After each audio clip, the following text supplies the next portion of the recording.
93 Network.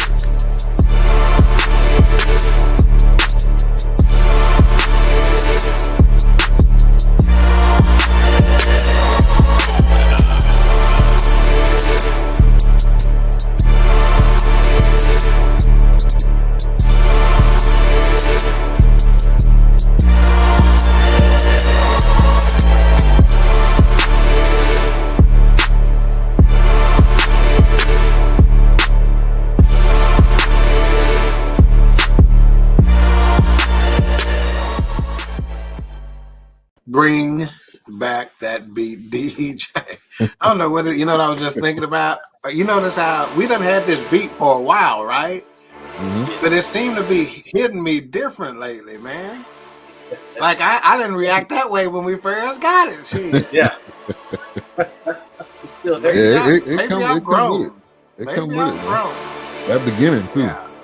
We need to start. You know what? When we do our little TikTok, little clips and stuff like that, we need to add like 10 seconds of that to it. Matter of fact, you know what? Maybe do something to where we're not even talking. Just have us like this and just have a beat playing.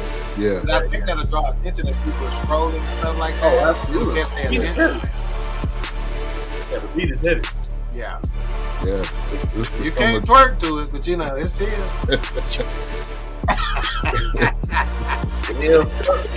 Don't find anything. I can't tell jokes like that. That's one. I'm gonna be in trouble for 5. Leave me not into temptation. Yeah, I can't tell jokes like that no more. I try to tell wifey, I'm a professional. Hell, I get paid to tell these jokes. They gotta be funny. These ain't jokes. Gotta take with it. Yeah. All right, Earthquake. Yeah. All right, welcome to the Forecast. We review movies, films, documentaries, completely different way, 4 different perspectives. Got the 4 of us together tonight. Shout out to Chef Jeff for guest appearing last week. Oh yeah, that's right. We appreciate that. We appreciate that. Yeah. Great show. Before we go too far, voting started today for the 5th annual BSC Network Awards. So I put that link in all of the chats. So wherever you're watching, if you're watching on Facebook, YouTube, Twitch, Twitter, formerly known as Twitter X, or on Roku TV. So go ahead and click that form and submit your vote. Your favorite show is in one of the categories. So go ahead and vote for them. And tonight coming up, we got Simone Biles Rising. It's on Netflix. And it was perfect timing, obviously, with the Olympics going on. But it kind of dives into her previous Olympic run and her reason for stepping out and some of those things. So we'll get into that tonight. It's a 2-part. It's 2 hours total. So it's a pretty easy watch. So I would highly recommend it. But let's kind of go around the room. Doc, how you doing? Welcome back. Oh, glad to be back. Glad to be back, Mortimer. While I was gone in Jamaica on our last night, I think it was, Trading Places came up and wifey had never seen it. I'm like, what? So imagine a kid introducing another kid to a new toy. Wow. I'm like, you gotta see this, you know. Yeah. Wow. I'm like, yeah. So I told her, so I immediately turned it off and said, this is gonna be a Netflix and chill night movie for us, since you ain't seen it. Because it's one of those movies that I'll watch every single time it pops up. I'm gonna watch it because it's Eddie Murphy at his absolute best, you know. Right. I'm a karate man. I bleed on the inside, but you wouldn't know that because you're a big Barry White looking motherfucker. that's right up there with Coming to America. If either one of them is on, so what she think about it? Oh, she, cause that's what made her ask. Now, what's this again? Who been putting out their clothes on my floor? Who been putting out their clothes on my floor? Get the fuck out. It was Duke. Yeah, she even asked me later what ended up happening. I'm like, nope, you gotta watch it. We gotta watch it. Gotta watch it. And I told her the fun little fun fact about Jamie Lee Curtis that you didn't know. About having the female and male DNA. A-Trap, you done heard of that one with Jamie Lee Curtis before? Yeah, she got female and male. Again, forgive me, I'm butchering it. I've only seen the female. But I think I briefly. yeah. I think I briefly heard that before. Yeah. I had not heard of that before. Yeah. Look it up. Brief. Yeah. I had to look up some ancient stuff because she old now. Anyway. Yeah, she's old. Oh yeah, man. She up there. Man. But she was in rare form on that. Okay, it's a rare genetic condition called androgen insensitivity syndrome, in which, hang on, dang it, I just lost it, but that is the name of it. So a lot of people think, was she born male, but it's not that. It's called androgen insensitivity syndrome, and I'll have to figure out a little bit more about that. Stay tuned. Go ahead with your introductions. I'll come back. I'll report back. I'm on the case. Sean Rabb, Fox 4. Fox 4. News. Get that follows in there, bro. Right, exactly. Hey, you've been doing Crime Stoppers a lot, man. Yeah, it's not. It gets confused with hermaphrodite, but it's not that. Mm-hmm. All right. That's where I went. We're to the hermaphrodite store. I mean, mentally, that's why I was like, wow. I know. Got the fun bags and the package. Fun bag. Yeah. Got the meat and the bread, huh? Okay, go ahead, Ben. Take back over, man. You are apparently losing control, sir. What? Wilkes, how you doing, man?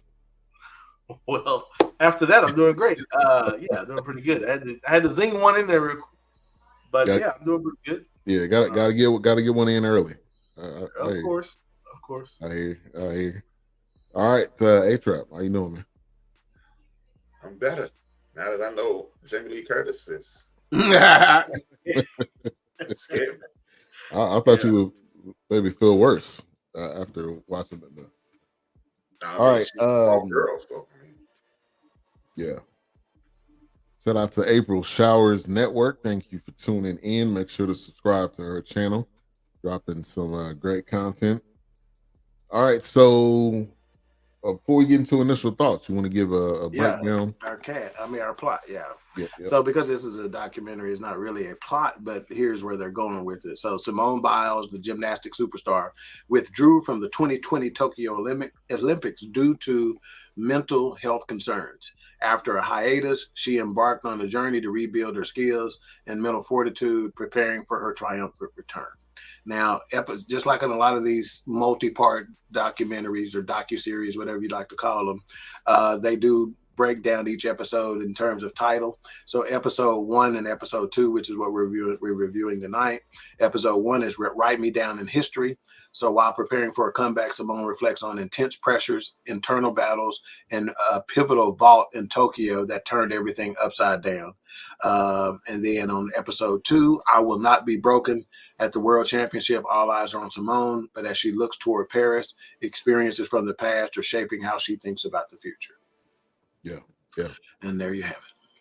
There we go. All right. So initial thoughts on this series here, and we'll go to A-Trap first. My initial thoughts is Simone Biles may be the greatest at whatever she does in the history of the world. Like, they say Michael Jordan is the GOAT, Muhammad Ali is the GOAT. I think Simone Biles is better than anybody I've ever seen do what they do at what she does. Yeah. I mean, I give you that. And under immense pressure. Like, it's different when you're hitting a baseball. It's different when you're catching a football. But when you're 4'9" and you're jumping 12 feet in the air, anything could happen when you land. I mean, we've seen these videos of people breaking knees and ankles and all of that. So to me, the amount of pressure she's under, she's like the Tiger Woods of golf. I think she's better than Tiger Woods. I don't, because the reason I say that is you can make the argument for boxing with Floyd Mayweather. You can make the argument with Muhammad Ali, Ray Robinson.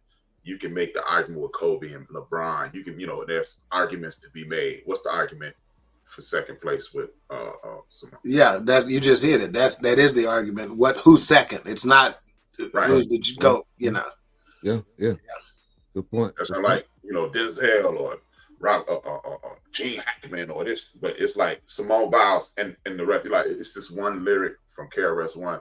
He said, "I'm not the number one MC. Oh, I'm sorry, I lied. I'm number 1, 2, 3, 4, and 5." And that's how I feel about her. Yeah, it's a closer comparison, maybe, and this is still not one, but Serena Williams, because you can still debate with her as to some others like Chris Everett Lloyd, and a couple other ones, Sharapova, a couple of folks like that. But with Simone, hell, even Mary Lou Retton ain't trying to play like it's her. Right. You know what I'm saying? Carrie Scruggs ain't trying to play like it's her. Yeah, even all the announcers are like, "This is the greatest gymnast of all time," and it's not even debatable. So Dominique Dawes, no, we appreciate you for representing the sisters for holding it down. Yeah, Gabby, we appreciate you for EOP holding it down. Yeah, but party move over, Bacon. Yeah. Yeah. Any other initial thoughts, Doc? That's your No, that was it. I was interested in hoping, which they delved into a relationship with your Green Bay Packer. Because I found that fascinating. And Bear. Yeah, he's a Green Bay. Oh, did they? He's in Chicago now. Okay, cool. Yeah, but I'm rooting for them. I think they're a cool little couple, man. And just as I jump forward for a little bit, the fact that he started going into therapy just simply because of what happened to her and how it reacted and things of that nature, and he realized, you know what, I probably need to be going to therapy too. Right. Shit, I got some pressure, whatever. So I think they got for myself. Yeah, I think they got a neat little story. I like their camaraderie and kind of interaction between each other and stuff like that. That's a couple I'm rooting for. They got some wholesome power couple potential.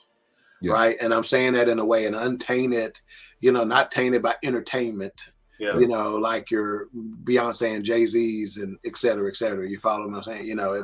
It's they got the opportunity to, to hit it out of the park with their power coupleness, Right. Whoops.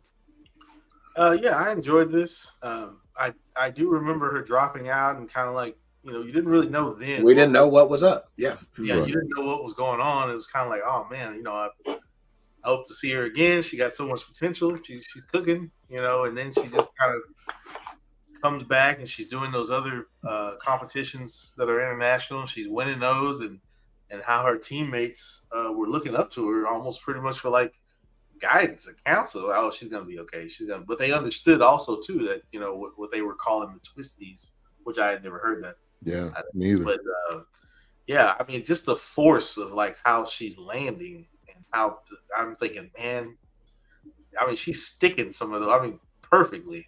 And some of them, yes, she made mistakes, but I mean, that's far and few in between. She's, the great one. But I think also what captured me and like how the grandmother became the mom, like this, like literally not even just the title, but you could tell she took over like that biological mother seat. Like I kind of sensed that, like she was, because if they hadn't have said that she was the grandmother that became the mom, like I wouldn't even, right?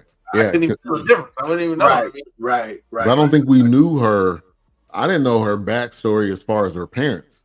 Right. Because you normally, and during the Olympics, you'll see and they pan the camera over and you're like, yeah, here goes her mom and dad. I don't remember those moments, but I think that's just a beautiful story. So that was her dad, or that was her dad or grandfather? Grandfather. It was foster at that too, wasn't it, or something? Okay. That's her biological mother's dad. Okay.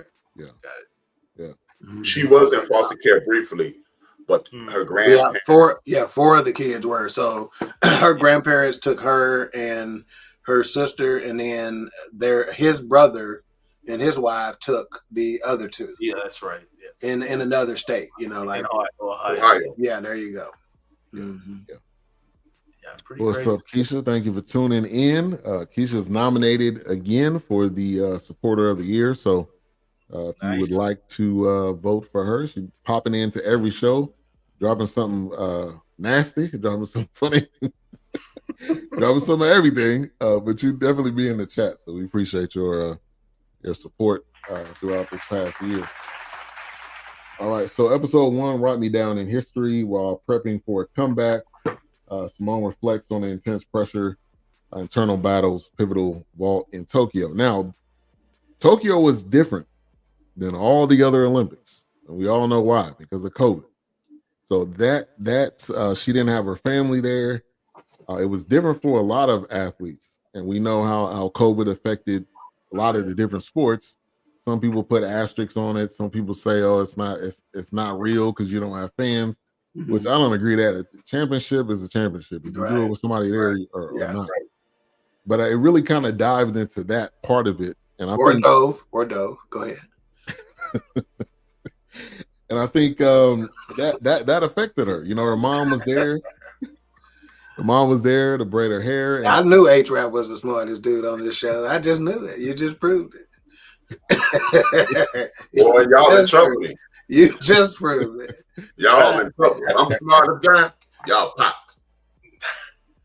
What's up, CJ? But let's rewind back.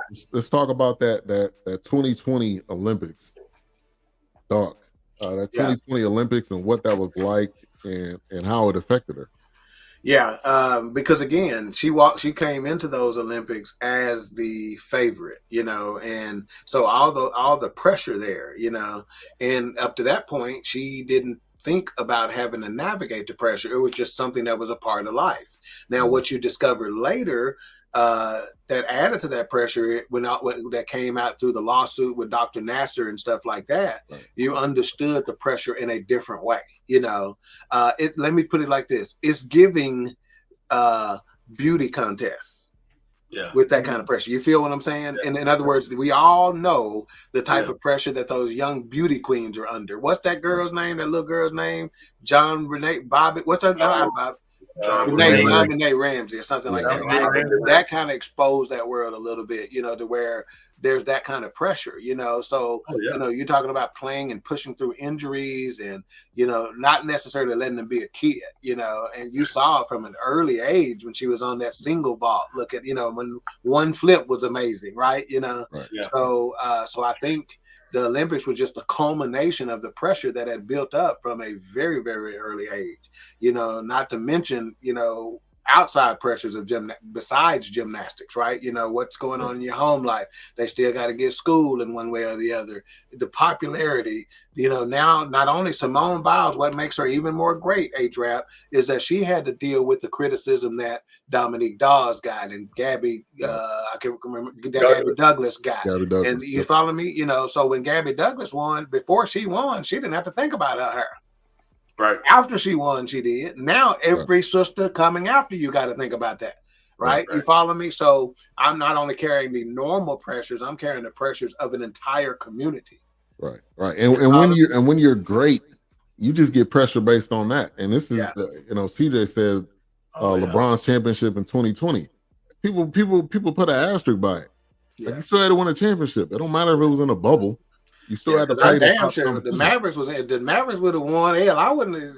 Right, we won. You're not putting no asterisk by it. Yeah, the reason why you don't is because everybody had to play under the same rules. If they allowed, okay, well, the Western Conference Finals was in a bubble, but because the laws were different in the East Coast, they got to play at their home arenas. Then maybe you can put an asterisk on it, but everybody played under the exact same conditions, under the same rules. And in it that way, what's the difference between that and playing on a rainy field or on a snowy field or on a, you follow me? Okay, is the NFC representative going to be less than because they got to play in a dome versus the AFC who had to go through Buffalo to get to the championship? It doesn't matter, you're right. As long as the participants had to suffer the same fate, you know, and they did, or consequences, or, you know, stipulations, and they did. So as far as I'm concerned, that's why you can't. They just handled it better. Right. Simple as that. Some people say Mavericks on the outside might not have advanced as far as they did in the bubble, you know, but because their team camaraderie and chemistry was better than some, that helped vault them. And that's just, hey, we dealt with those circumstances better than you. We won, you know. Right. Simple as what it is. Yeah. A-Trap. And I'm not a LeBron fan saying that. Hey, I mean, like I said, man, this I was already a fan of hers, and this just proves how difficult it is to be who these people are. You know, it made being Michael Jordan be a little more special. It made being Kobe Bryant be a little more special, especially as CJ mentioned. It made LeBron James seems to be a little more special. And here's the thing: they only have the pressure of people in the United States. Yeah, this young lady was the entire world was watching her. Yeah, you know, it's amazing, man. I mean, this is intestinal fortitude beyond belief. And it kind of, I was watching this situation because Gavin, me and you know, Cool Cell was criticizing her for stepping down, and it just shows the asinine ability of sports fans to just impose their superficial guidelines on another human being. Right. So, Jason Wood, what I'm about to say is going to be horrible, but I'm cool with saying that Jason Whitlock was the first person I almost wished death on when I saw what he said. And that's how disappointed. And the issue is, obviously, you're not in their shoes. You don't know what's going on in their head. You don't know all of the. We just see what is given to us. We don't see the behind. So now Jason Whitlock watching this probably feels like an idiot because now you see the reason and why you don't live my did life. what she did. Yeah. Not to mention Dr. Nasa, she was one of his first victims. And when she came and brought it to the world, they told her, no, it ain't that serious. So back it up with that. Right. And he said that after knowing that. Yeah. Yeah. It's the level of things he was guilty of is just unexcusable. It's no excuse. It's repulsive. Like, especially when they trusted you. That means parents trusted you. That means the team, coaches, and all those people trusted you. And trainers, you just did what you wanted to do. Right. Yeah. Yeah. To little girls. Right. Exactly. That are defenseless. Yeah. Great. Yeah. Wilkes, anything you want to add? No, I think that pretty much covered it because I also remember that coming up also, them holding I want to say it was even on C-SPAN. I thought it was that big. Trial, yeah. Oh, yeah. No, yeah. I was, and how many other, things we've heard about, women abuse, maybe women abusing the other kids if they're not falling, they're hitting them, they're not standing correctly, they're throwing stuff out. I mean, it's just and I'm gonna say this too. So check this aspect of it. They didn't dig into this a lot, but in the world of gymnastics, right? Because a lot of the other countries, the Germans and Russians, and a lot of those other countries were winning consistently, right? Nadia Comaneci and winning all these titles in gymnastics. That what America started doing, what USA started doing, is grabbing the coaches from there. Yeah. Well, you got to understand the coaching culture there is a hell of a lot different than the coaching culture here. Yeah. Hell, some of these countries, they threaten your family if you don't perform well in events like that. And that's not hyperbole. Right. That is the truth, So the coaches, they are a little bit more heavy-handed than we were here. And so I think what happened is they came over with that heavy-handed approach and it grew, because again, they start performing too. So that leeway to be heavy-handed got extended. Those boundaries got erased and blurred. Sometimes they had the coach's family hostage. You ain't winning. Yeah. And they had that married couple that had a camp. I believe it was here in Texas. Yeah, that's right. And they were. It was like military. I mean, and they breaks and I think that goes into what's happening now with sports. Even in NFL, there's only two preseason games, 2 or 3 depending on whatever's going on, and then they're limited on what you can do. And I think Dominique Dawes was in this, and she was one of them was saying, it doesn't have to be that much pressure in order for them to be great. Yeah. And obviously you can see that. And I'm gonna tell you how if you don't know that there's pressure, look at how they're aging. Yeah. Name one person that aged well in this thing that was a former athlete. Right. Most of them didn't recognize. No offense. Right. You know, when you say no offense, you clear from all wrongdoing. Right. You say, I like to strike that from the record. Yeah. But seriously, you know, that tells you the pressure. You know, they aging like presidents in this motherfucker. Right. And you know, I'm not trying to be mean, but you know, that's the other. Yeah. That other saying. I hope you don't take this the wrong way, but Right. Yeah. Right. Bless your heart. Yeah. Some of my best friends are black. Yeah. Right.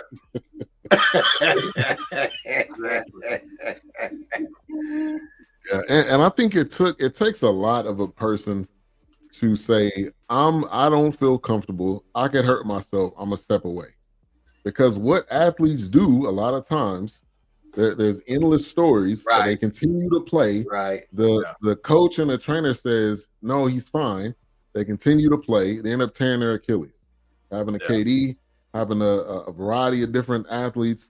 And then it ends up being like, well, maybe you should have just not played.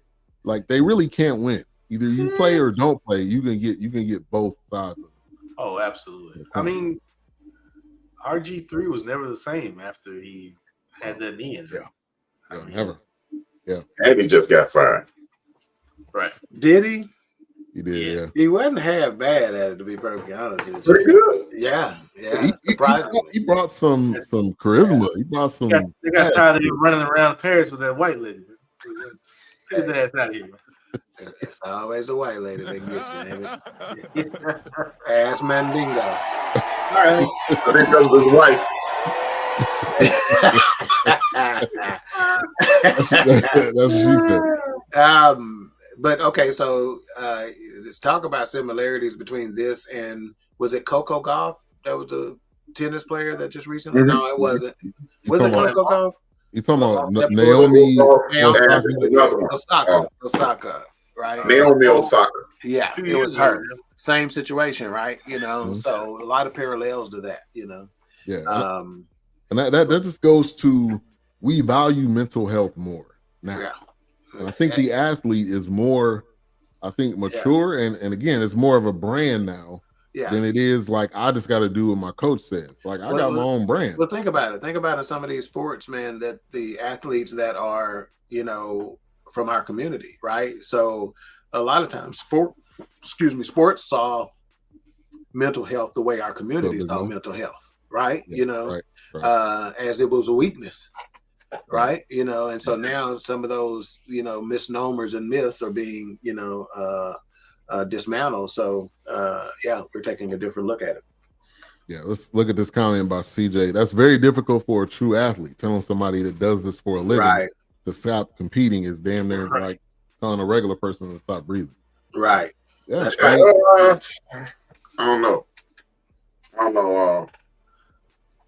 I think it's more we can see the results of toughing it out better now. See, when Bill Russell toughed it out, he just went on and lived his life.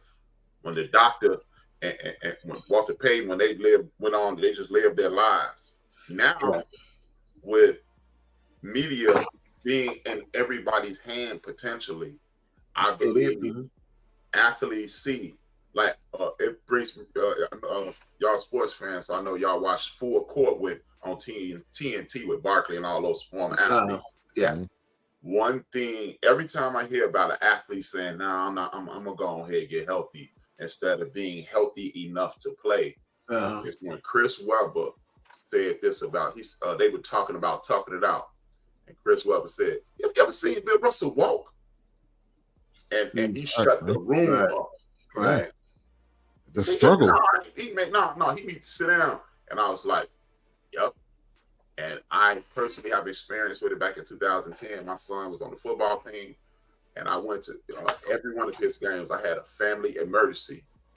And before I left, I said, B, if you hurt your head, sit down. Took care of the emergency, came back at halftime, and he was sitting on his helmet. And I just walked up. I said, "You cool?" He said, "Yeah, I hurt my head." He said, "I'm thinking about quitting too." I said, "Yeah, let me know." I said, "I got your back." And, you know, thank God I've never had a head injury. Like CJ said, I probably wouldn't have quit because of my heritage and the history of head injuries in my family. Yeah. My dad. I probably would have quit, but I'm sitting here with an achy back right now.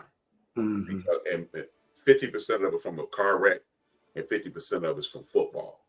So no. Yeah, and that's Calvin Johnson. Everybody was like, man, why are you retiring? And he said, man, it's hard for me to get out of bed. He's less, I don't think he's 40 years old. Who was the quarterback for the Colts? What was the Johnny Unitas? Sorry, not the ball. Andrew Luck. Yeah, Andrew Luck. The training camp. I named quarterbacks for the Colts. Hell, I might not have been what you were looking for here, but that's what they were. Yeah. Well, man, Calvin Johnson stepped away abruptly, and people were like, "Why? Well, like you could have still played." He's like, "It's hard for me to get out of bed. It's hard for me to like grip a cup. It's hard for me to do basic things that y'all people talking sitting on the couch." It's my corn chips. Right. It's my job to run into you at 22, 30 miles per hour, man.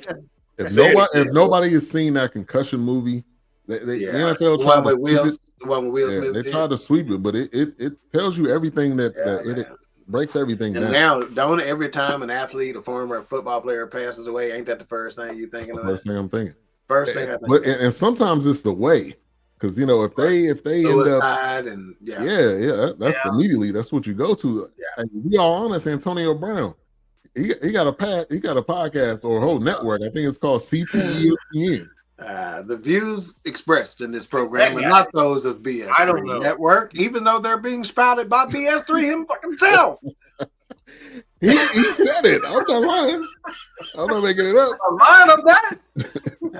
As a Colts fan, I have no beef with Andrew Luck retiring early. Oh, not at all. Because at the end of the day, when you retire and you go home and you live in your life, 9 times out of 10 people ain't gonna think of you.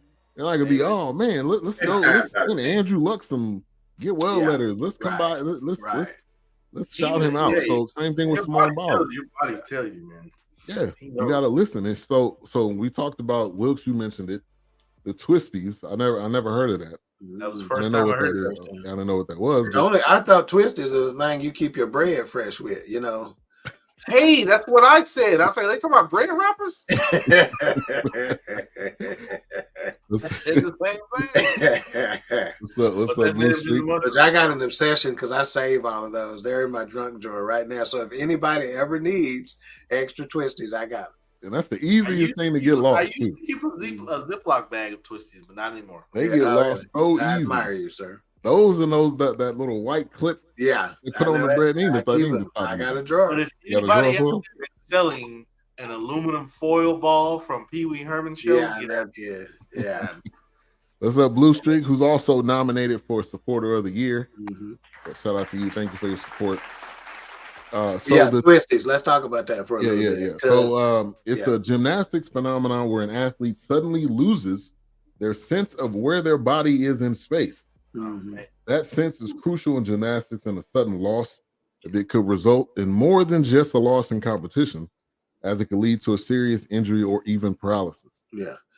I can see that, I'm sure. Let me say this: I'm sure a small potential lies with this in, let's just say, track and field for pole vaulters or high jumpers or whatever, right? But the difference may be is these gymnasts are flipping at a quicker rate, right? Their rate of flipping is quicker than what a pole vaulter or a high jumper does. And generally there's just one upside down turn for a pole vaulter or a high vaulter. Right. But for a gymnast, there may be 3 or 4, at a high rate of speed. So I can see that. To me, that's when I think about, can I do a backflip or can I go do, how they'll go start running and do 4 or 5 flips in a row? Can I do that? My first thing is I'd lose track of where I was at. I wouldn't know what was up and what was down. Yeah. So I'm also curious if they have to not look at the lights. I'm sure they're and plus I'm big boned too, but go ahead. It's water weight. I don't know. My big mama just said, "I'm be big bone. He husky, leave him alone." Take this honey bun and go sit down. Bronson is part by no Cliff. But so it's one of those things where I'm sure they can't look at the lights. They have to focus on where they're going to land. Yeah. I can't imagine. I'd be looking all over the place. Look at her. Yeah. And she has. They're doing it from a young age, man. Like from a kid. Yeah. Like 4 years old, 5 years old. Yeah. Go ahead, Extra. It happens in baseball a lot, actually. This pitcher from St. Louis, Avery, they moved to the outfield. He couldn't throw the ball over the home plate. Oh, yeah. It happened to him. He got over it. Chuck Knobloch, it ended his career. He couldn't throw the ball from second base to first base. And that's the easiest throw in baseball. There's a catcher. There was a catcher that couldn't do. Yeah, the yips in baseball. A catcher couldn't throw the ball back to the pitcher. Imagine how dangerous that is. He's overthrowing, he bounce him in. And that's A1. You got to do that every time. It goes without thinking, but that's the problem. Exactly. They start thinking. Right. And so for her, who has, I believe it's 5. 5 elements named after her. 5 skills. And the amount of flips that she does, and also the surface is not. Most of them are not soft. It's not like you're falling in sand. It's not like when you do the pole vault, you're falling into a parachute. It's padding, but if you fall on your head, you still die. Oh, yeah. Or break your neck or whatever the case may be. Especially at that high speed. Oh, yeah.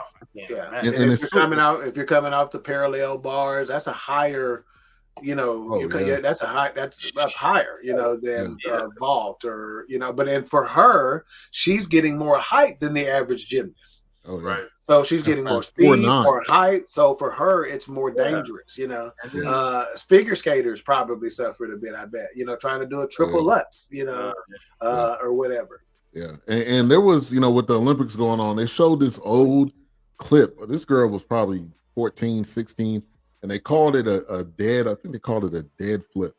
Where you're a great name for it. No, but here's why. So it's only one bar, I guess, at that point in time, maybe. And you're standing up on the bar, and you do a flip off the bar, standing on. So they had to basically eliminate that because if you move one pinky toe, it's over. Oh, you're gonna shoot folks in their pinky toe, huh? I like it. Put it out there. Let me see. Put it all out there. But it also contributes to the statement that she might be the greatest at everything. The greatest at whatever she does. Compare her to everybody in the world. Simply because in the World Championships last year, the last World Championships in 22, excuse me, and even in the 16 Olympics leading up to the 16 World Championships, 18 World Championships, the thing was you had coaches in other countries saying, you have to outlaw what she's doing because we can't teach her. We can't do it. Right. Yeah. We cannot teach what she's doing. Yeah. So we should outlaw her. Yeah. That's your bad. Yeah. So imagine sports fan. Here's a comparison that doesn't even measure up. Bob Hayes was one of the greatest, one of the fastest. He changed the way the NFL played defense. There was no zone before then. Right.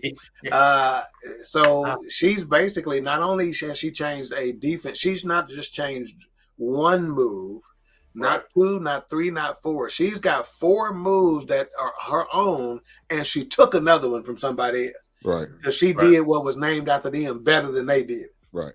It's never been done. And she's got the most medals. Yeah. She's got the most medals of all time. So 37.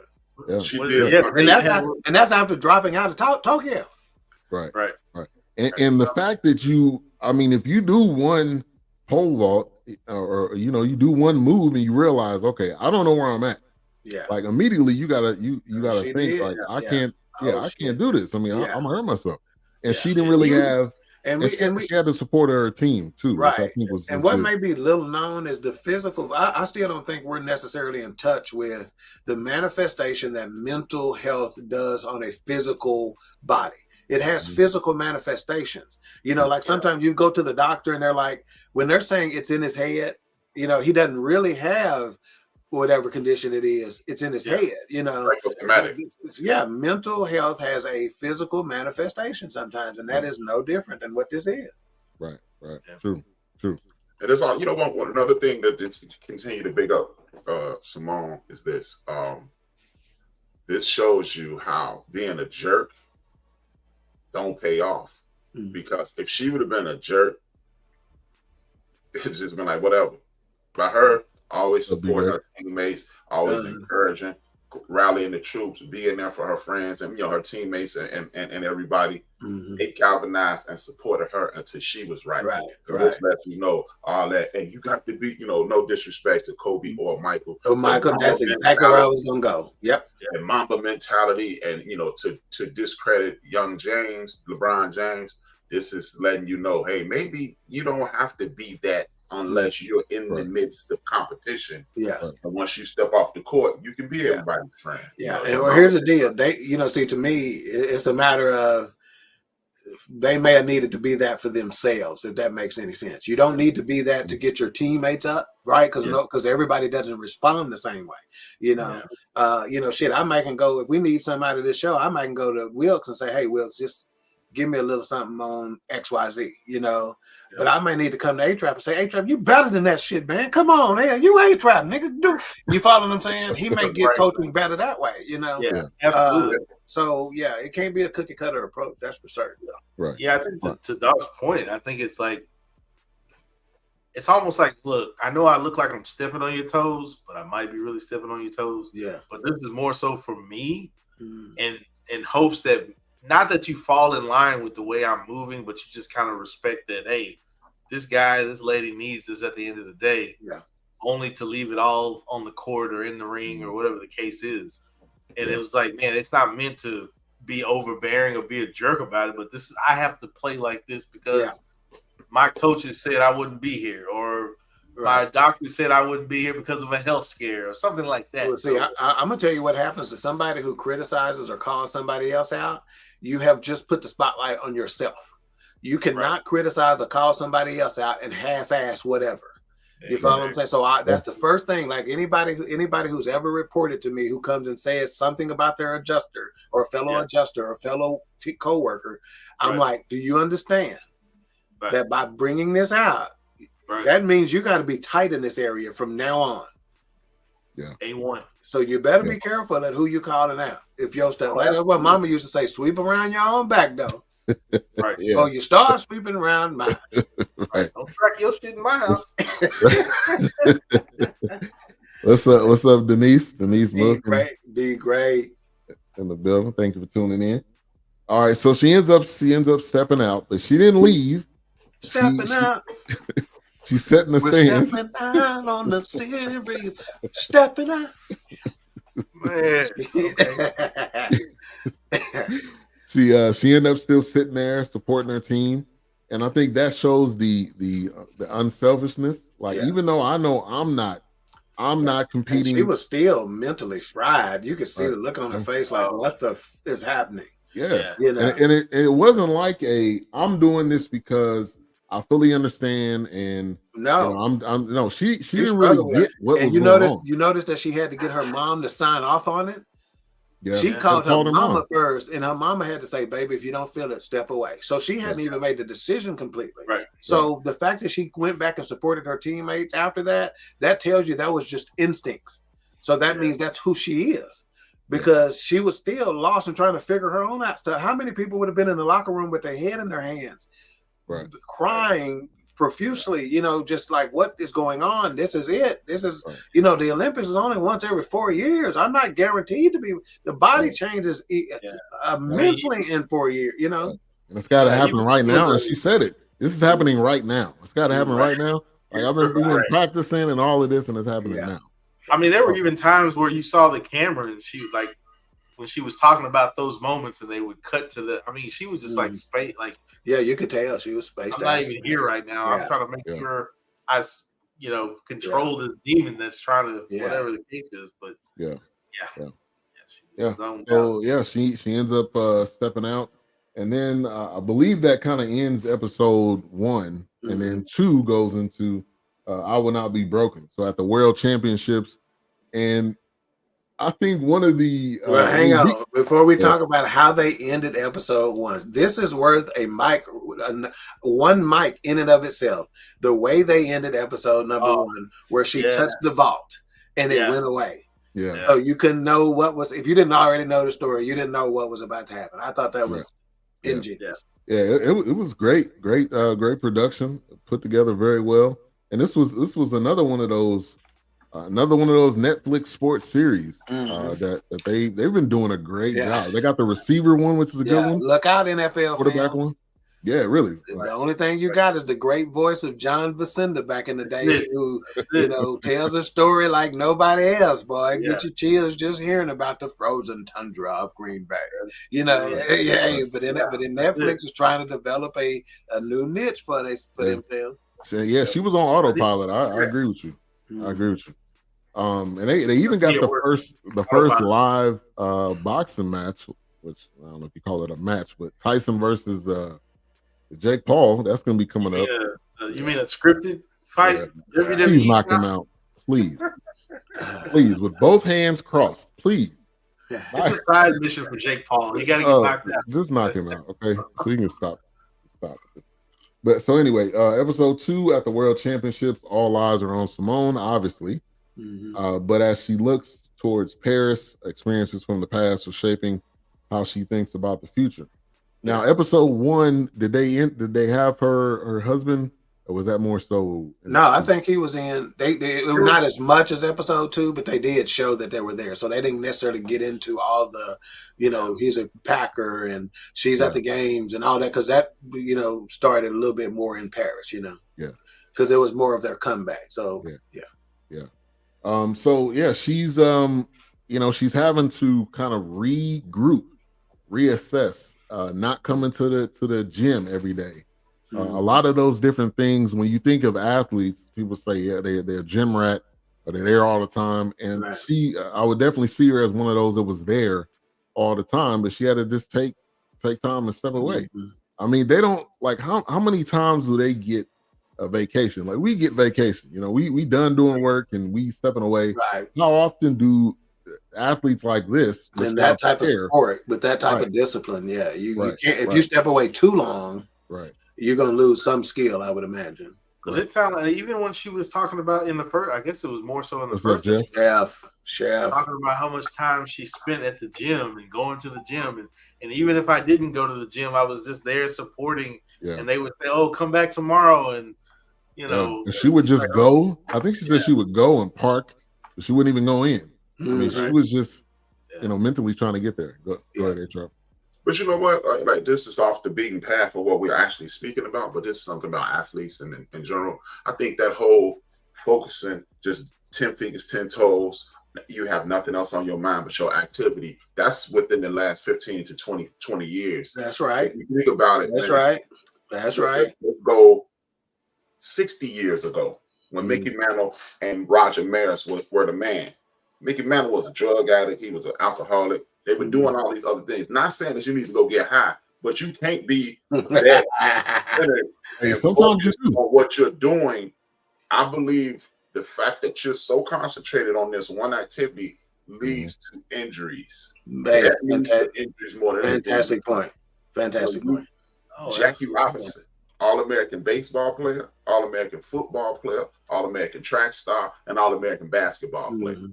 Dave Winfield was drafted in the ABA, NBA, MLB, and NFL. So you can't just be focused on one thing. Right. And that's why I believe that it eventually tears down the body. Bob Gibson played for the Globetrotters, and he played for he a Hall of Fame pitcher. Wilt is a Hall of Fame. Wilt Chamberlain still has track and field records at Kansas today. Wow. And hell, Bo Jackson. Bo Jackson was great, man, but he trying to play 2 sports. His body just broke. But Bo, that was a freak injury. Bo ran track. Bo played baseball. So it's a situation. Here the deal is, I try to support your point that it not only, so when you play all those other sports, it's developing muscles and that you don't typically use on a daily basis. So you were a more well-rounded athlete from a physical specimen standpoint than I'm developing these one group of muscles for this particular right you know. Right. So not only did it have from a mental standpoint, it gave you a break by being in other sports. So it has a physical component and a mental component by being a multi-sport athlete. That is one of the things that I'm saddest about for kids, especially in high school, like coming into freshman year. You almost have to declare at your freshman year, at the latest, you have to declare what your sport is. And I think that's sad. Unless you are just truly, truly, truly exceptional at all of them, they're not going to let you do it. Hey, and CJ, you're right. I mean, the coaches, everybody. They was doing a line, come out there, I was with gonna a say beer. at halftime, they smoking on the bench. They eating hot dogs on the sideline. Yeah. And being to debunk that the Bo Jackson theory, not to put you on Front Street or nothing, but to debunk that, put his ass on Bo Front Jackson, Street. I'll take it. Bo Jackson theory. Deion Sanders played at Florida State while Bo Jackson was at Auburn. Both of them played All-American level baseball. Both of them played All-American level football. Both of them went to MLB and dominated. So the Bo Jackson thing was a freak accident. If that don't happen to Bo might be the only dude to make it in the Hall of Fame in both sports. You're right, man. You are 100%. I hate that ended 100% right. happening. I was there. I was a big fan. Prime was an all-state basketball player. People don't know about that. Oh yeah. Prime had 27 points a night with no 3-point line. Yeah. Wow. Yeah. So yeah, she going through to the World Championships, which then obviously COVID was over with. Her family was there, which was a big piece. Her mom was able to braid her hair, which, man, we talk about everything we've done. That's culture. The mom is gonna braid the girl's hair. That's a part of not just it's when we go to the barbershop. It's not just a part of getting your hair cut. That's a part of community. That, man, look at her. You want to talk about Yeah. So for her, that was well needed. Her mom felt it like you needed this. And that kind of goes back to COVID was just a different beast. Some people needed the crowd, some people needed their family, and some people was okay with it, but not everybody's the same. Yeah. And you know what? I want to stick up for CJ's generation, right? Well, not only because I have a child, and me, CJ and my daughter are the same age. She'll be 27 in December. He's already 27. They're born in 97.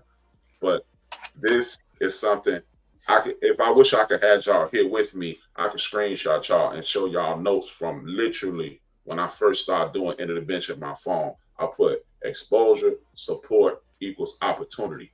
Simone Biles' mother and father are drug addicts. Her grandparents stepped up. That allowed her to have the exposure to this. They gave her the support that she needed. And that created an opportunity for her to be one of the most revered humans in the history of the earth.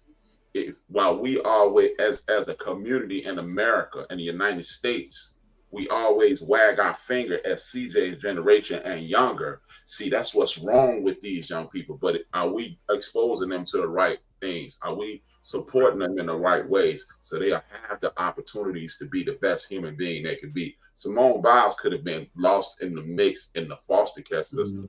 Her grandparents, her uncles, her family gave her that support. And that's what I took away from episode 2. If we as a United States culture, I'm not even speaking on a cultural or a racial aspect, we denigrate these young people and we wag the finger. Well, you know what? Who raised that young person? And who raised the person who reared that young person? So instead of always saying what's wrong with the young folks, these middle-aged and these elders need to be held accountable. That's it. Right. And really to your point, are the middle-aged and the elders having conversations with these young people? Or are they just saying are they speaking at them and not to them? I think that's that's my thing right there, man. Yeah. CJ said we all remember when Allen Iverson was getting his hair braided on the sideline. Yeah, man. Iverson, legendary.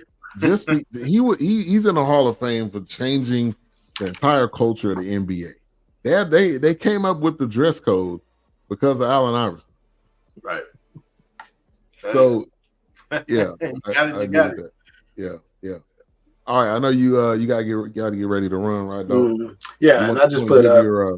I just put up what Rotten Tomatoes 100%, IMDb 7.10 out of 10, Common Sense Media 4 out of 5. We don't hear a lot out of Common Sense Media, but they've weighed in on this one. Google 82%, but that mic rating of Rotten Tomatoes 100%. What is that? The second time we've seen this? Yeah, since we've been doing the show. I think we might have seen it one more time, but needless to say, it's extremely rare. So that speaks volumes for it. It's hard in these situations to give it a proper mic rating because, again, it pulls on your heartstrings in so many different ways, right? Mm-hmm. So A-Trap was talking about the one element he pulled from it in the exposure, opportunity, and support, right? Well, one of the things I pulled for, because they talked a lot about the hair in this episode, is that how many times do you hear men talking about women's hair?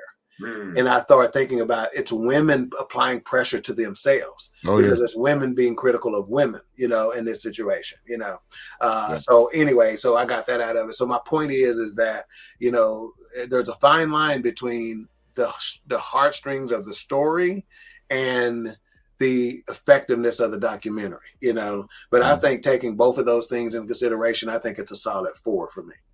Okay. It's a solid 4, You started at a 4?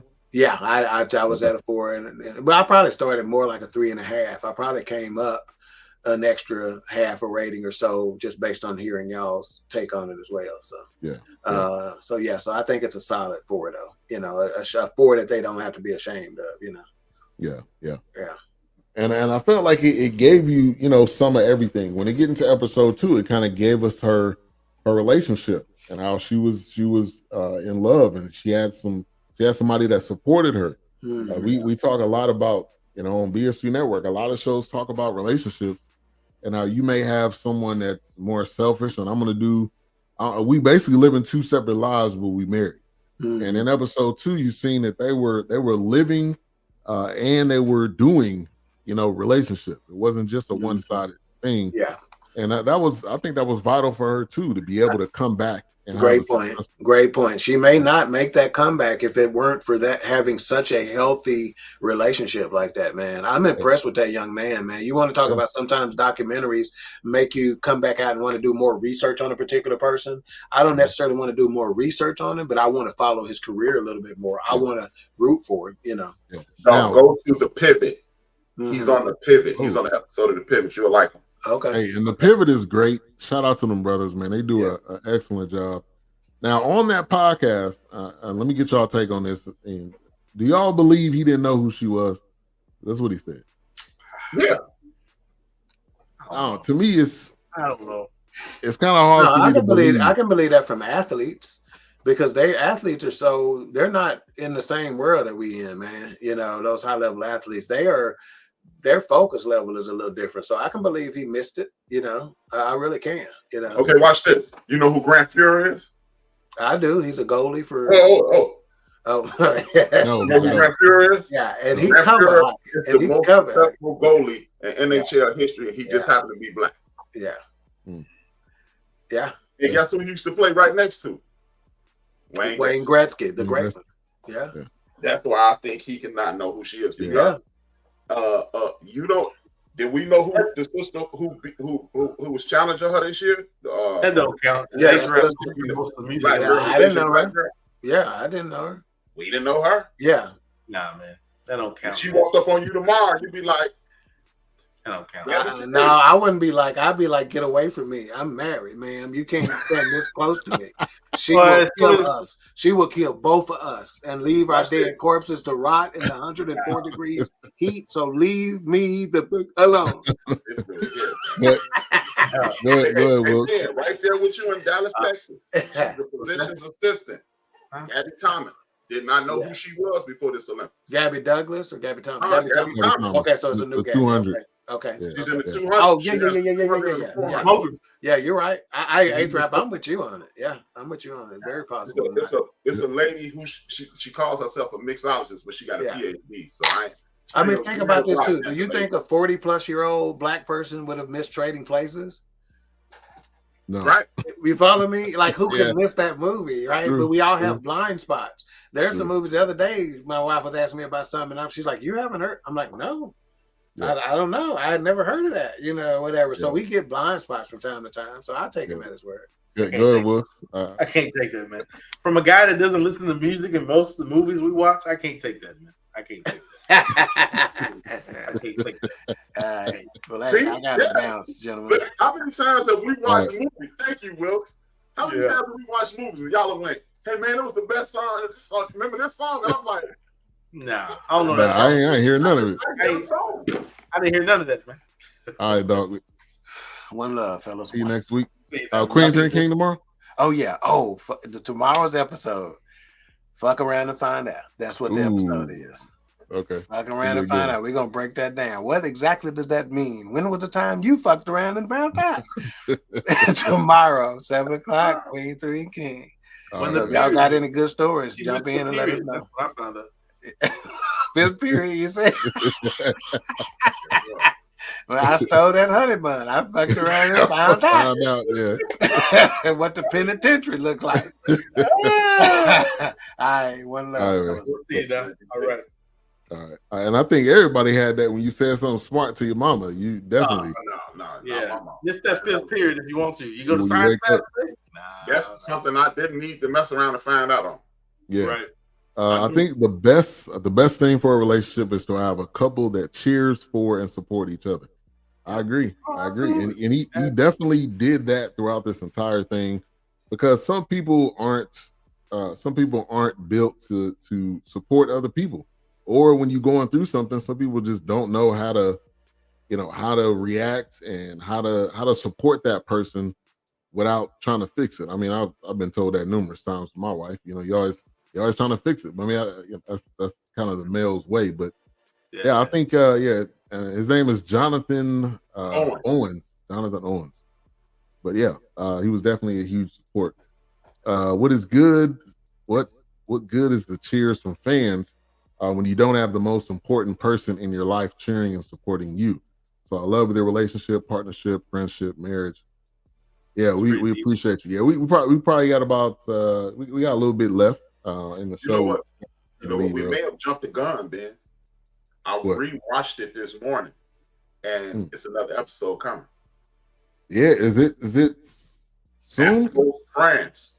Yeah, I did see that. And they had one called Sprint, which kind of follows. That's already out. That's been out. Yeah, but they're coming out with another part to that too. So, hey, the Netflix sports series, man, they're killing it, and they're coming out with something. The Olympics was perfect timing for this. Mm-hmm. Okay, so they're at the World Championship. She's starting to come back and showing up and practicing, and I mean, her teammates are like, "Yeah, just keep coming," and she's like, I'm just not feeling it. Some days she was feeling it, some days she wasn't.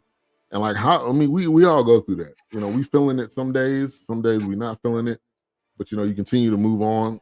I mean, and she getting in that big body Benz. What is that? That G-Wagon. Getting in that G-Wagon 4.9, hopping up and getting on that step stool in that G-Wagon, but she riding though, man. I shout out to her. I was like, the first thing I saw, I was like, why is the steering wheel so damn close? I was like, that airbag going up. Thank God, hope it doesn't. But I was like, oh my gosh. Yeah, she's so short, and then hopping. And even her husband was like, yeah, when I first seen her, and I was like, when she got out the car, I was like, where you at?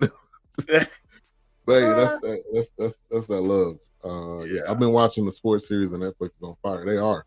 Everything they've come out with so far, they even have these untold series, which they done one on and they did one on Malice in the Palace, which we reviewed that. Yeah, that was pretty good.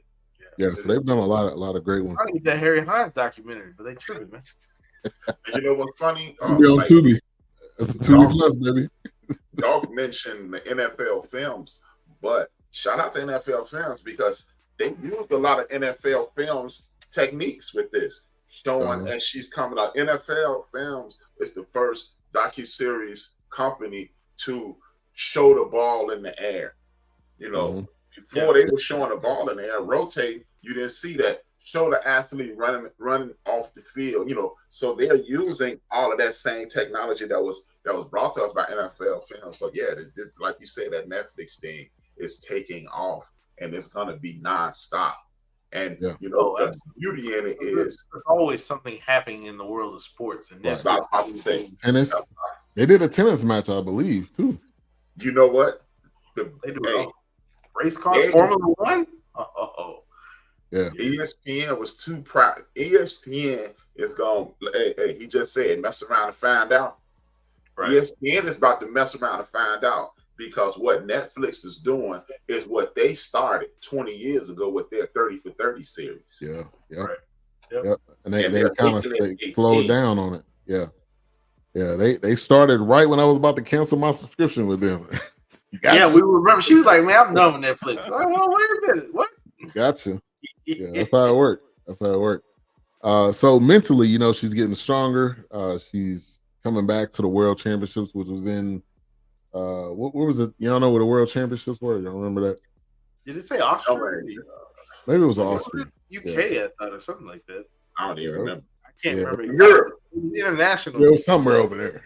It was international, but I can't remember exactly. But she came in. What was it? Maybe. Was it Berlin? It was Berlin, maybe. Oh, I think that does sound familiar. I think it was Berlin. That sounds familiar. But I mean, she came in and she killed it. I mean, and I think she needed that time away. A lot of people need that time away to regroup, to get get themselves together, and that's a lot to deal with mentally at this level of sport, at how great. Because when you're at this level of greatness, the one moment that you have a slip up, I'm not gonna say a failure, when you have a mistake, it's like, oh, they're washed, or they're not good anymore. And that was what people were starting to say. And obviously it was, they were incorrect. But you fast forward to this Olympics, and I think she got silver or bronze, and her teammate bowed to the young lady from Brazil, and people were clowning for that. I mean, like we can't be happy for somebody else, especially for her that hadn't won. I mean, she even said the girl in Brazil was doing crazy stuff. Yeah. Like that was her competition, and the girl from Brazil was like, "I don't want to go up against Simone Biles." Like, what? Right. But her impact is now starting to go to the next generation. I think it was more what her and that other sister said. See, because this wicked media here in America, we always doing this race baiting thing, and we were changing DEI, diversity, equity, and inclusion, to a curse word, right? Mm-hmm. And what they did was, the young lady is biracial, the one the silver, Simone won the bronze, and this Brazilian woman won the gold. And one thing they all three said, it was 3 black women on the podium. And the way the world is structured, they don't want to hear that, because that creates unity, and they think it's they treat the world as if it's a pie chart, and it's really just a graph, a bar, it's just a bar, a measuring stick. But if you want to look at the world like it's a pie, then you will be losing. If you just want to put it on a grading system, everybody wins, because guess what? Everybody can get an A. Everybody can get an A. But in some courses, like me, I suck at spelling, but I'm good at history. Yeah. That just because you're a great speller does not make me any less of a student. And that's what the world is being pushed into. And I believe that's why they had an issue with them bowing down to that one. Yeah. Yeah. I could see it, because people just want something to complain about, to nitpick, and she's still great. I mean, you can't, it's undeniable. That's true. Yeah. So she ended up winning at the World Championships. Showing the support of her family and her brother and her sister. It looks like her twin. I don't know how many years apart. Maybe it was 1 or 2 years apart, but you couldn't tell. You couldn't tell. Yeah, I was like, who am I looking at? Wait a minute. Yeah, really. And then also in episode 2, they went into that camp and they started talking about how was it really necessary to put that much pressure? And then it talked about Nasser and that the I don't know if they were Russian or Hungarian. You're right, married couple. Yeah, it always blows my mind when I see stuff like that, because as a kid, you watch these games if you did, but I know my grandparents, my household, we sat down and watched those games, and it's kind of like, man, the way they flipping through the air, I'm like, man, she doing it injured with the ankle, but then years later you find out it's like, yeah, they're pushing me to do this, and I don't want to keep doing this because I'm a kid. It's a kid. She was 14. Crazy. So the amount of pressure is unreal, and it's no level of pressure that any of us have faced unless we've played a sport at that level. Yeah, because back then they're probably going to fish it to you that, oh, you'll be renowned as a hero. People will see you as the great one, a champ. Then years later, it's just like, yeah, I still got rehab on my ankle. I still got. Well, you like Mary Lou Retton on a GoFundMe trying to get money for your surgery. Yeah. Right. Like, come on. Like, what? Yeah. And 40 years ago, he was the toast of the town. Right. And they don't make a lot of money doing this, especially in other countries.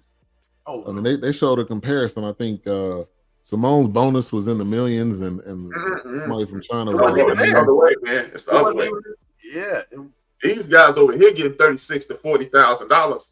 They over there getting laid out. This one dude from this country. It was like 32, 33. Yeah. He finished in 10th. They gave him free rent for the rest of his life. Wow. He got a parade when he got home. Wow. Hey, round of applause for that guy, man. Yeah, he got like free rent for the rest of his life. Right. He the man now, and he was in 10th. Yeah. No, it's the other way. It's the other way here, because to support what you said, Simone just collectively earned $500 million. Oh, easy, hands down.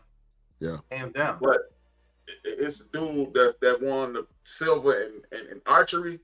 He ain't getting nothing. You know, he didn't work today. Man, get that. He just got off. Oh, you won the silver? Good.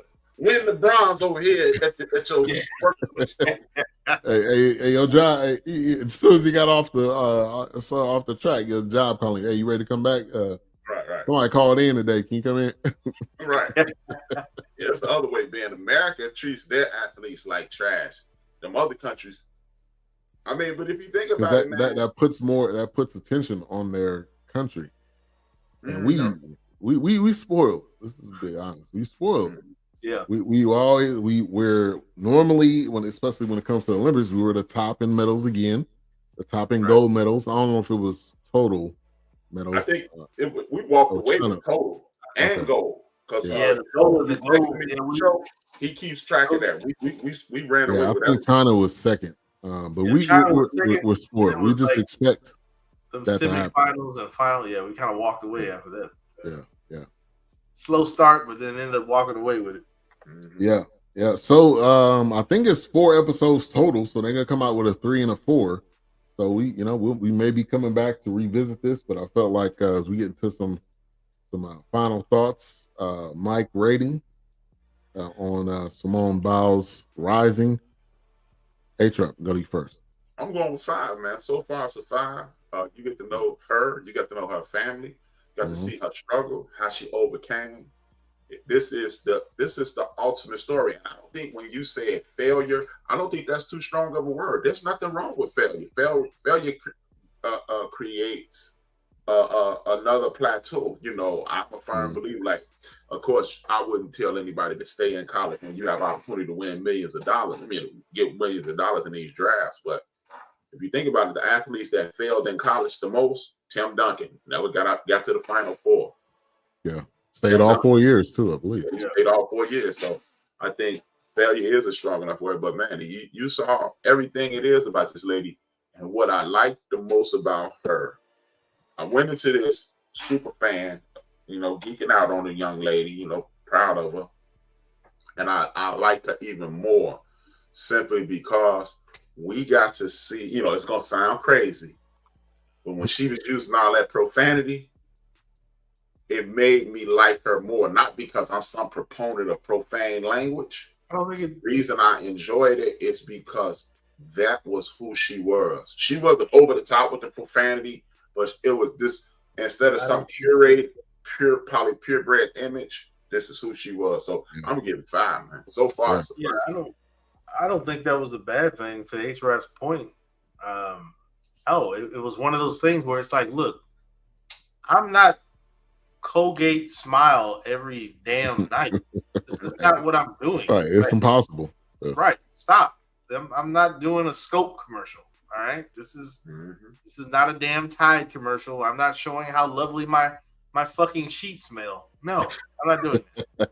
Okay, I'm out here making mistakes, trying to just do what I love and get back into what I'm doing. So no, I understand H-Rap's point. It almost makes the media and the sports world put them at God level, goddess level. But then when you see them making mistakes behind the camera or just struggling with things day to day, and how am I going to make these things work, or how am I going to get myself out of bed? That becomes the level of like, you know what? You're still human. Yeah. I am still. I'm not bulletproof. Yeah. My sports might be bulletproof. But even then, there may be a little kryptonite. But I think H-Rap's point is right on. And and as I was hearing, it's kind of funny because as I heard, I was like, "What'd she say?" You know? I mean, she was keeping it real, and I think too. That's why I like documentaries so much, is because it shows you the person not just on the court, in the locker room. That's why I think The Last Dance was so great. I mean, that team was so great to see them just sit down and talk about it, to see Jordan just sit down and like, I didn't like that.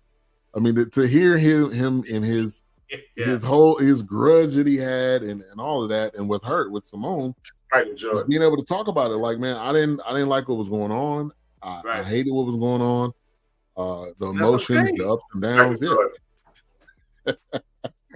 I'm from the West Side, man. Dude from the West Side of Chicago. I got to do that.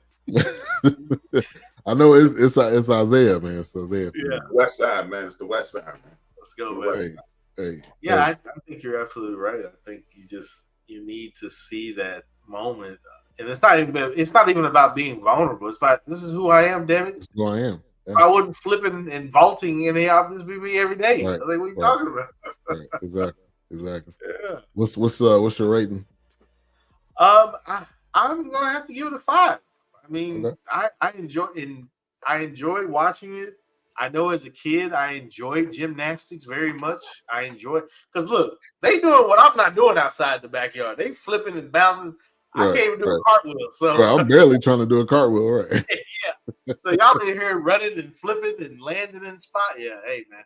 So I've always enjoyed the Summer Olympics more than the Winter Olympics, but just because of gymnastics and track and field, I have my other favorites, but just something about the track and field and gymnastics and floor exercise is crazy. But I have to give it a 5. I enjoyed it. Yeah. So I'll watch this. They need to pick up track and field and gymnastics if they really want to keep people watching. Yeah. Oh, absolutely. Absolutely. Yeah. I mean, I like the other ones, but they're not going to be big as track and field and gymnastics. Yeah. Nobody care about no equestrians. They don't care about no horses jumping over. Yeah. Hey, man. Hey, with Snoop on there, I bet you people was watching it though. No. They was watching the highlights, man. Highlight. Martha and Snoop. Yeah, they want to see Martha and Snoop. Right? Yeah. Hey, they was puff passing off screen. They don't want to see no slave horses jumping over no poles, man. Right. Like, Trauma, man. Trauma. Hey, if you want to do something, bring up that sharp shooting with homeboy. The dude was. Did he have his hand? Did he have his hand in his pocket? That man had his hand in his pocket out there like a rapper. Hey man, that dude, he's an assassin, man. You better watch that cat. Yeah, really, that dude was an assassin. When they do the next John Wick, look out for Buddy, man. Hey, put him in there. Man, hey, 15 years from now, that dude gonna be on the news, man. You better watch that cat, man. I'm telling you, man. Yeah, man, with his hand in his pocket, just mowing him down. Yeah, man. Hey, they gonna start selling his glasses prescription, man. Yeah, will. Hey, get this dude some endorsements, man. Get him some. Get him a Glock endorsement, man. I'm telling you, he gonna be the dude that ain't talking in the next John Wick. He gonna be at the desk. He gonna take the dude from the wire job. He at the desk, and then somebody gonna walk up. He go, and then, right, go on about his business. Hey, you the real John Wick. Y'all owe me. That's my intellectual property, John Wick. If y'all steal my idea, I'm gonna need my bread. I need my money. Yeah. But I agree with you, Wilkes. Man, the Summer Olympics was always great. We all sat down and watched. I mean, the track and field, the Olympics, and my dad was definitely like, we only watch this if somebody look like us in it. Okay, if it ain't us, then we ain't watching. So I mean, we was watching all of that, man. We was whatever we was in, we was watching it. We was cheering them on. Yeah, I just didn't get with the Winter Olympics. I mean, I never have. You just told you why. We ain't in it. Yeah, we not really in there. Yeah, we ain't there like that. Hey, but you know what though? The Olympics itself is a beautiful situation. To show you how important the Olympics is in American, United States culture. I'm gonna stop calling it American culture because Canada is an American country. Yeah. But anyway, in the culture of the United States, you got rappers that be mentioning people that you never heard of, and then you will look them up, and you go, "Oh, they're an Olympian." It's this one dude from New York. His name is Diamond D. And I knew who she was because my sisters used to like her. He was like, I'm putting words together like Peter Jennings and skating on you clowns like Peggy Fleming. And I was like, wow, that's crazy. Yeah. They and if you don't know who Peggy Fleming is, you'd be like, oh. Right. Yeah. Hell, even Jada Kiss had a line. I could have sworn he was talking about Nancy Kerrigan and Yeah. Hey man, Robert know how to put anything. I was listening to this dude named Ransom. I don't know if y'all heard of him. Oh yeah, he used Wembanyama. Bro, hey, you got to be good. You got to be good to put that. Somebody use Antetokounmpo in a line in a verse. I mean, like that source material, man. That's what I always loved. Hey, that's what I love about my boys over at Griselda Records and West Side Gun and Benny and Butcher and all them other man. I'm like, shout out to Big Mo. He put me on to those cats, man. Man. That Buffalo rap, baby. It's hard for me to do West Side Gun voice, though, man. His voice, I can't do it for that long. He's not even rapping; he's talking. hey, yo, he sound like the dude from Full Force on. That was funny. Hey, yo. Like, man, just put a little bit of bass, man. Yeah, please. Yeah. But you know what? Anyway, I wish you, because I have never listened to a Kendrick album because his voice. That voice, man. That voice. Yeah, his voice be going up, down, up, down. The greatest. Yeah, he goes. His voice goes. Man, I'll be like what? Yeah, he be all over the place. But so I'm gonna give it a 5. I think it gave you everything. And I watched this when my parents were in town a couple of weeks ago. Yeah. And we watched both of them. It felt like it was an hour, but it was 2 hours. It went by so fast. It gave you a lot of information, her backstory. I didn't know with her parents, and now it's coming out more with her mom. And I didn't know that was the backstory and all that. But it's beautiful, man. It's beautiful to see how you, even though you dealt a bad hand, you can't control how you born. You can change that, and it's like A-Trap, like you said, your environment, or grandparents coming in, nurturing her, getting to where she needed to go, and so and she is arguably the greatest because this is at a different level. I agree, A-Trap. It's a different level of sport that we're talking about. I'm talking about. I think she's the greatest entertainer ever, sports entertainer. She's the greatest at making somebody think about it, man. Who's dominated their world like her in regards to entertainment? Actors haven't done it, Dave Lewis, but you can always say, well, what about Ed Norton? What about you? You can what about when you say this lady's name? Yeah, it's four Olympics, right? This was her 4th. This is for 4th Olympics. She got like 30. Because look, put like this. She's so dope. Siri got her answer wrong. Siri, how many medals does Simone Biles have? They said 16. She was like, look, Siri then came back. No, not you, Siri. and Siri got it wrong. She said, no, it's 30. Yeah. Yeah. Didn't she say like they said 17 or 28? And she's like, no, 37. Yeah. And she I like she got a little swag to her too. I thought she was buttoned up. I mean, I thought she didn't joke, but she got some swag to her. People calling her out. She ain't afraid to go with go. Oh,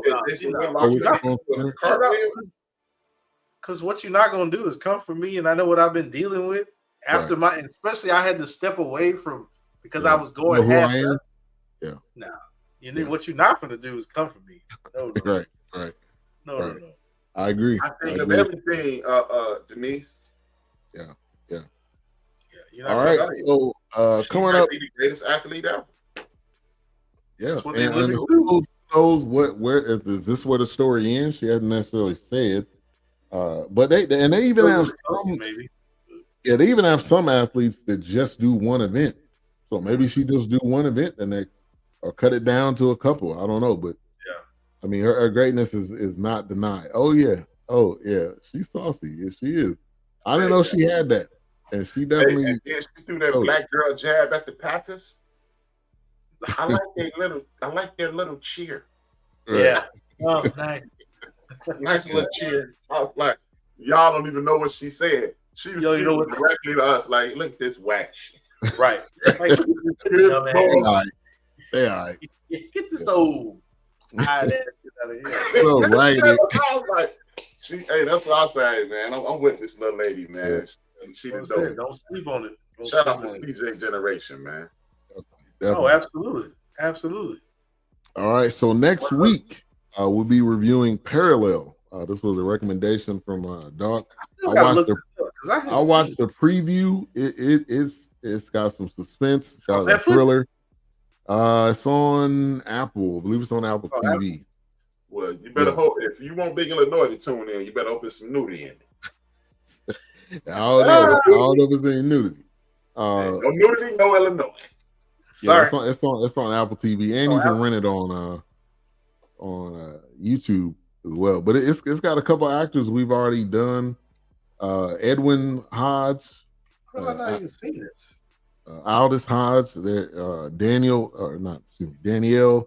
Deadweiler. She was in The Harder They Fall. She's kind of the main actor, but it should be a good one. Hey, I got one more thing. It ain't got nothing to do with this episode. This pretty. Hey, I want everybody, if you haven't already started watching Average Joe, please start watching it. I've seen the preview on and please watch that. Deion Cole and that crew. We need to support them. This is funny. This is drama. This is everything. Because this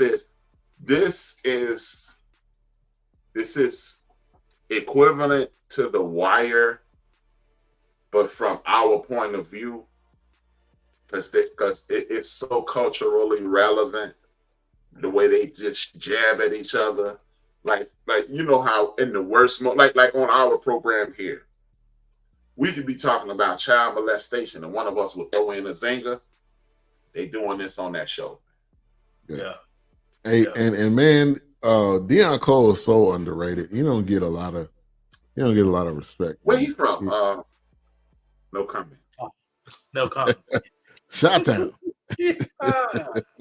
Hey, and on Blackish, whatever scene he was in, he owned it. It was his. Yeah, I wanted to hear what he was about to say. I didn't even know he had that because it wasn't really. It was kind of like backhanded, kind of like The Office funny. He wasn't telling a joke. He would just reenact something or make a funny face. But I'm gonna check that out. Average Joe. Man, you will do yourself a favor if you watch Average Joe. And I put it on my social media, all over my social media today. Yeah. I want people, man. The second season is coming up, and I want already people to it because the second season's about to come out. Yeah, already. Man. Dang, I missed the whole first season then. Yeah, it's on Netflix, man. Please, I want everybody. I want people in our community to make that the #1 program in the history of Earth. This is one of those we should support. I agree. Yeah, I want Deion to get all his fly. I want Deion to get his forest. Hey, Hey, I want him to get his wilderness. I don't want him to get his flowers. Right. All right. Well, what's coming up tomorrow on the end of the bench? Tomorrow on the end of the bench, I'm still curating the very, very end of it, but it's called No Man's Land.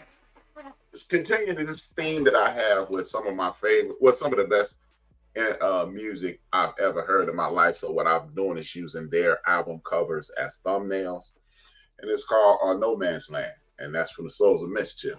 And it also ties into what we're dealing with, No Man's Land. You got, I'm going to talk about how we need to get past this whole thing about we need to look past these plants being set here by the man. I'm going to say it, by the man, because I'm tired of these guys.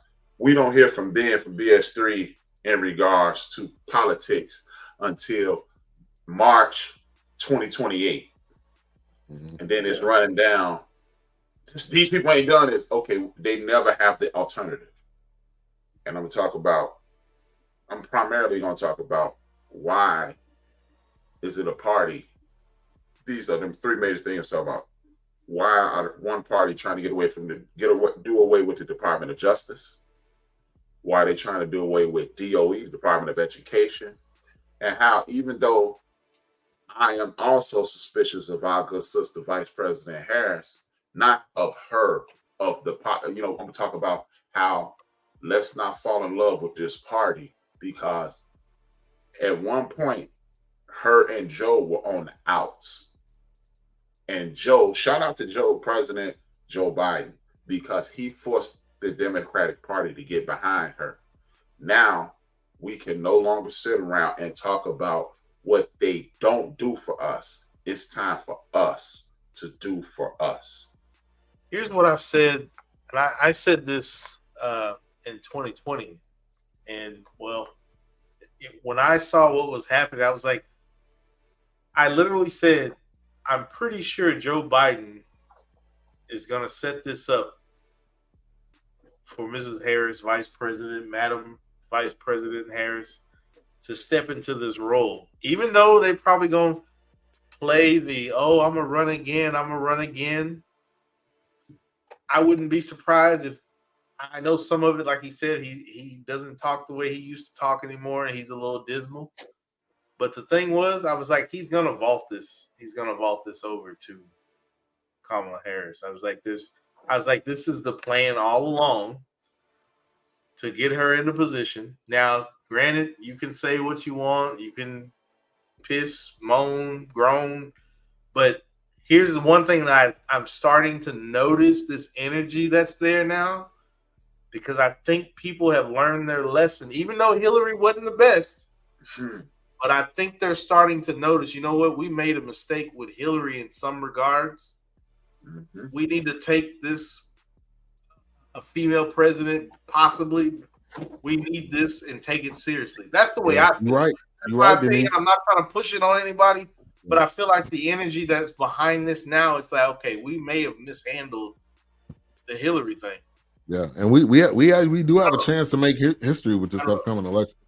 Yeah, and I mean, they say it every 4 years. This is the most important election, but it is every 4 years. It is right, because you don't know what that person in office is going to do. What they're, and whatever your political stance is, whether it be Republican or Democrat, as they say, just vote your best mind, whatever your best conscience, But that's just me. I'm not here to push my views on anybody. These are all my opinions and what I've seen. And after taking government's honors class, which I dreaded, but it's like it just pulls me back in, and I cannot stop watching. And I hate that I've been exposed to it, but I can't. I heard everything you said. I totally agree. And what we can't do is we can't afford to sit around and watch her be Madam President. Right. We must come up. You've got to. You cannot be wide-eyed with the allure that a woman is now a president. Exactly. You still got to hold her feet to the fire. Exactly. She's still responsible, and she got to make sure she's uniting the party along with the country. I think this is our opportunity to create a Kool-Aid party like they made the Tea Party. How your boy Raphael. That's how your boy Raphael is your son. Right. Fighting over the flavors though. Well, it gotta be cherry, right? Yeah, red. Man. Ain't no flavor, just red. Red. The cherry out the red. Yeah. We just gotta vote for the best candidate and pray after the fact. I have an agenda for her because I'm telling you, dog, look, because you can tell her party is not put like this. This alone lets you know that her party did not want her in this slot. No, they didn't. They weren't even accepting it when Joe stepped down. Yeah. They weren't even. They would say, "Well, who do we look for now? Who do we search for now?" And Joe said, "Her." Right. Yeah. And also that's lack of preparation, really, on both sides. You don't. Are you preparing someone else? Are you helping to groom somebody else, or are you just waiting to the end and you're like, well, we just settled for this? I truly felt like in 2020 this was going to happen. Because remember, for a while, she disappeared more than any other vice president did. Yeah. Mm-hmm. I mean, they were like, unless you were looking for her, you didn't see her. I honestly just believe that to my core. I mean, like I said, somebody can debate it. You know, I'm not here to push my beliefs on anybody, but it just looked like a easy setup to, hey, I'm gonna vault this thing to you, and this is what we're gonna do. We're gonna secretly get you familiar with world powers. Mm-hmm. We're gonna secretly send you on these international trips and sit down with some of these people with the possibility that Joe Biden is not gonna run again. That's just me. I could be wrong. I wish you will. Phone call. I mean, you know, I don't know, because they were definitely grooming Gavin Newsom, and what's my man? You think his name? He had the same name as the dude on Law and Order. I can't think of it. Schiff. Oh, yeah. Those were the next two, much like Clinton and somebody else, and Obama jumped them. Yeah, I remember that. Like, no, and isn't Kamala Harris, isn't she a kind of a branch of the Obama administration? Didn't he put her name up for attorney general in California? Due to my Chicago roots, I ain't a real big fan of Barry. Barry. I mean, I don't not like him, but I don't. It's touch and go. I know. Yeah. I got it. That's how I feel about my mom. Barry is kind of like, to use a Chris Rock joke, Barry is like that uncle that molested you but paid your way through college. Of course. Now go put some money on your books. Yeah. Right. Yeah, that makes all the sense because she has not been visible since being elected. Mm-hmm. Yeah, she disappeared for a long while. And the DNC is tonight. I don't know if it's going on right now. Yeah, it just kicked off, I think. Today. Yeah, right down the street from my house. Oh, really? Well, if you're a woman could walk through this neighborhood right now in her bra and panties, and no one will say a word to her. Oh, sure. This is the safest neighborhood on the planet right now, yeah. Oh, until tomorrow. You think they want to be on news after what supposedly happened with Trump? Is it for the whole week? Blackhawks over the crib yesterday. I don't doubt it. Hell, probably some damn paratroopers on the roof right now. Oh yeah. They're like, man, how you know? What's up, friend? Yeah. How you doing? That's red Kool-Aid friend. But hey man. Yeah. Homeboy. No. But I'm gonna talk about those things, and then I'm gonna talk about people like Fat Lock and Coon A. I love that. Because it's just, I'm tired of it. Like Coon A came out the other day and said, why she ain't done no press conferences? Maybe because she hasn't officially become the nominee. J.A. But this is also a dude that said he has done press conferences. They ask the most asinine questions sometimes. But he just it's all clickbait. Yeah, what he's doing is he's pandering to his audience, the people that keep watching ESPN. He's pandering to those white boys that watch that because they see him on Hannity, and then he parrots Hannity, and then I'm gonna vote for her. okay, black people, y'all heard me say I'm gonna vote for. So when I'm defending this foolishness, I'm gonna say I'm gonna always be able to fall back on. But I'm gonna vote for. Right. Some goofiness. Yeah, it's his whole thing is it's no longer sports takes. It's all just clickbait. That's it. It's clickbait. Yeah, it's no longer I have a sports opinion. It's just what's the dumbest how can I go viral thing I can say? Exactly. You're getting paid to go viral. That's it. Hey, but I hate that Steve Harvey introduced that dude to my life because I'm like, who the hell is this? yeah.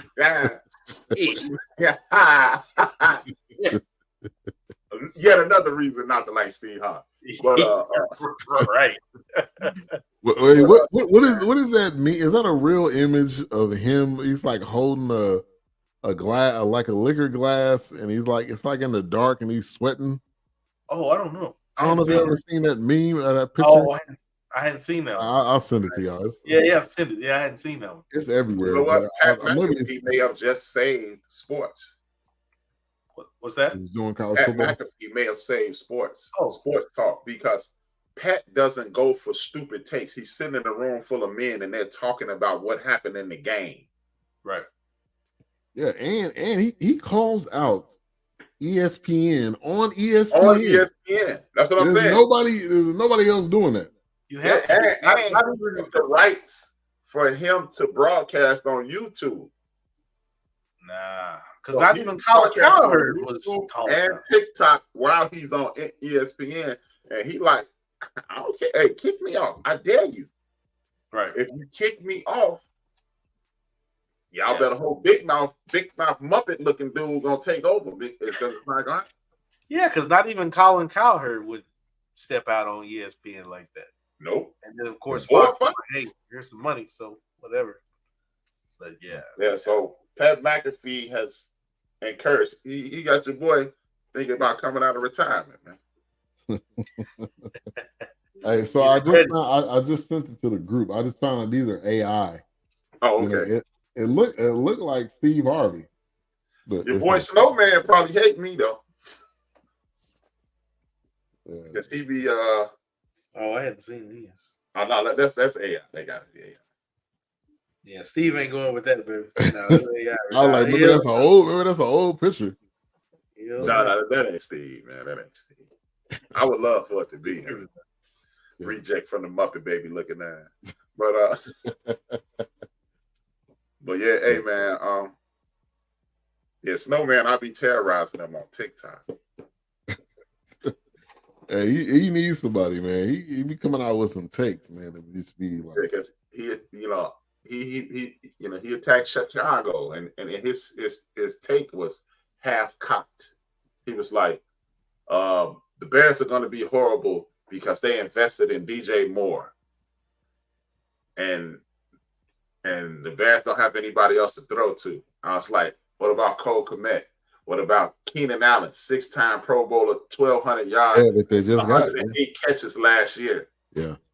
But the only thing with Keenan Allen is, can he stay healthy? That's his only thing. Right. But I mean, just put him on a pitch count. They got my man Rome on the Dujet. Yep. And I'm like, bro, did you not watch the draft? Have you not been paying attention? And then he switched it up. Well, who's the offensive coordinator? It don't make a difference. That wasn't your point. You said they had no options. I gave you 3 outside of Moore. Right. Like like the time we were on the show, he was like, LeBron James is on PEDs. I say, that don't work the same with baseball, right? What do you mean? I say, if you just take PEDs, you get fat if you don't work out. It's not the same with baseball. Right. Like, you ain't gonna get no great jump shot because you. Right. Exactly. Right. Hey, you're not even gonna be able to hit better just because you're on PEDs. That's not how that works. That's the part where Barry Bonds like, man, let this dude in. Right. It doesn't make you you don't have better hand-eye coordination because you're doing PEDs. Don't make you better pitcher either. With Clemens. Not how that works. Because you got bums that was taking PEDs. It ain't no good. So it don't make you Superman. Hey, remember Brady Anderson? He took PEDs. He hit 50 home runs one year, and he hit 50 home runs for the next 8 years. Yeah, he was done. Yeah.